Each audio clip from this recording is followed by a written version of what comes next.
College বিশ্ববিদ্যালয়ে ভর্তির জন্য কেন্দ্রীয় পোর্টাল খুলে গেল আজ থেকেই। সাংবাদিক বৈঠক করে একথা জানালেন শিক্ষামন্ত্রী ব্রাত্য বসু। ফলে আগামীকাল সকাল 10টা থেকে কেন্দ্রীয় পোর্টালে ভর্তির জন্য আবেদন করতে পারবেন ছাত্রছাত্রীরা। প্রথম দফায় আবেদনের সময়সীমা শেষ হচ্ছে 1 জুলাই। একাধিক কলেজ বিশ্ববিদ্যালয়ে ভর্তির জন্য আবেদন করা যাবে। প্রভিশনাল অ্যাডমিশনের জন্য কাউকে সশরীরে কলেজে যেতে হবে না। সর্বাধিক 25টি জায়গায় ভর্তির আবেদন করা যাবে। অনলাইন পোর্টালে পড়ুয়াদের সহায়তার জন্য রয়েছে চ্যাটবট। এই চ্যাটবট বিনার মাধ্যমে সহায়তা পাবেন পড়ুয়ারা।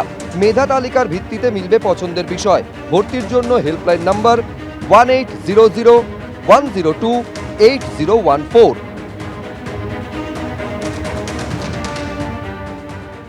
গতবার এই পোর্টালকে 3টে শব্দে আমরা ব্যাখ্যায়িত করেছিলাম: স্বচ্ছ, সহজ এবং সাবলীল। এই বছর উচ্চশিক্ষা বিভাগ 17টি সরকার পোষিত অনুমোদনকারী বিশ্ববিদ্যালয়ের অধীনে মোট 460খানা সরকারি এবং সরকার পোষিত কলেজে কেন্দ্রীয় অনলাইন পোর্টালের মাধ্যমে ভর্তির ব্যবস্থা করতে চলেছে। আগামীকাল অর্থাৎ 18ই জুন সকাল 10টা থেকে এই পোর্টালের মাধ্যমে আবেদন করা যাবে। এই আবেদন সম্পূর্ণ বিনামূল্যে করা যাবে।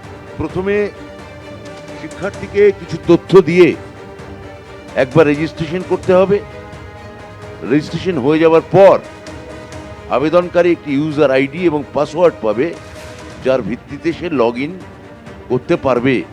একজন শিক্ষার্থী সর্বোচ্চ 25টি ভর্তি হওয়ার আবেদন করতে পারবে তার পছন্দের কলেজের ক্রমানুযায়ী। আবেদন করার শেষ সময়সীমা পর্যন্ত সে তার পছন্দের কলেজের তালিকা এবং বিষয় সে বদলাতে পারবে। প্রথম ফেজে আবেদন করার সময়সীমা হচ্ছে 1 জুলাই পর্যন্ত। টাকা জমা দেওয়ার জন্য এইবার 3টি পেমেন্ট গেটওয়ের ব্যবস্থা করা হয়েছে। এই গেটওয়ের মাধ্যমে টাকা দেওয়ার সময় যে চার্জ লাগবে সেটিও ছাত্রছাত্রীদের বহন করতে হবে না।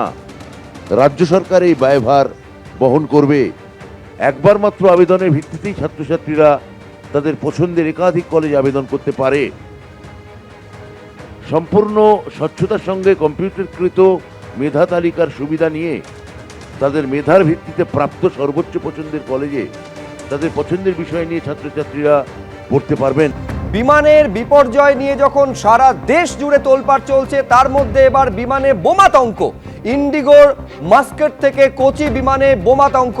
নাগপুর এয়ারপোর্টে ইন্ডিগোর 6E2706 বিমানের জরুরি অবতরণ। তড়িঘড়ি বিমান থেকে যাত্রীদের নামিয়ে তল্লাশি চালানো হয়।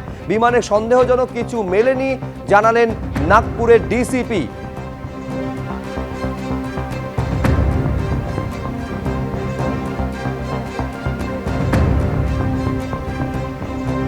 পরপর এয়ার ইন্ডিয়ার বিমানে বিভ্রাট। গতকাল আকাশে উড়েও যান্ত্রিক ত্রুটিতে ফেরানো হয় বিমান। দিল্লি থেকে রাঁচি রওনা দেয় এয়ার ইন্ডিয়া এক্সপ্রেসের বিমান। টেক অফের পরই যান্ত্রিক ত্রুটি। দিল্লি বিমানবন্দরে ফিরিয়ে আনা হয় বিমান। যান্ত্রিক ত্রুটি সারিয়ে তারপর রাঁচি রওনা।